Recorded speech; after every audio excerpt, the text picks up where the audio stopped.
স্মরণে এক স্বেচ্ছায় রক্তদান শিবির, পাশাপাশি দুস্থদেরকে বস্ত্র বিতরণ।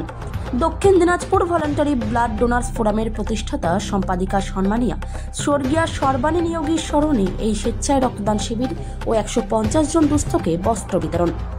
প্রসঙ্গত এক দুরারোগ্য ব্যাধিতে কিছুদিন আগে পরলোক গমন করেন সর্বাণী নিয়োগী। এদিন তারই স্মরণে তার নিজ বাসভবনে এক স্বেচ্ছায় রক্তদান শিবিরের আয়োজন করা হয়। আজকে দেখছি একটা রক্তদান শিবির, আর কি এখানে কর্মসূচি করছেন? আপনারা ইতিমধ্যে জানিয়ে গেছেন, দক্ষিণ দিনাজপুর জেলার যে রক্তদান আন্দোলনের প্রতিষ্ঠাতা সর্বাণী নিয়োগী, তিনি গত 18 তারিখে তার দুরারোগ্য ব্যাধিতে হাসপাতালে শেষ নিঃশ্বাস ত্যাগ করেন। তার স্মৃতির উদ্দেশ্যে, তার লক্ষ্যে আজকে একটা রক্তদান শিবির আর বস্ত্র বিতরণ অনুষ্ঠান হচ্ছে। কোথায় হচ্ছে? এটা কুণ্ডু কলোনি সুশান্ত কুণ্ডুর বাড়িতে। আজকে রক্তদাতা 20 জন রক্তদান করবেন আর বস্ত্রদান 125 জন। আমার নাম সুশান্ত কুণ্ডু, আমি রক্তদান আন্দোলনের একজন কর্মী। আর সবচেয়ে ভালো লাগবে এখানে আশা করে সোমা কুণ্ডু ওনার ভাই বোন, তিনি পুরস্কার কিভাবে ছুটে ছুটে যেত। আমার সঙ্গেও প্রায় প্রতিনিয়ত দেখা হতো।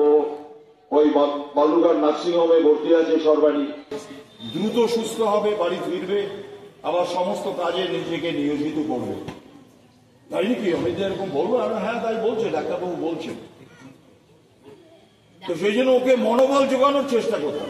অবিভক্ত জেলা এবং পরে বিভক্ত জেলা, এই জেলায় রক্তদান, এই রক্তদানের ব্যাপারে বিভিন্ন সামাজিক সংস্থাগুলো, ক্লাব, ছাত্র সংগঠন, যুব সংগঠন, শিক্ষক কর্মচারী সংগঠন, তাদের নিয়মিত একটা রক্ত দেবার রেওয়াজ অতীতেও ছিল, এখনো আছে।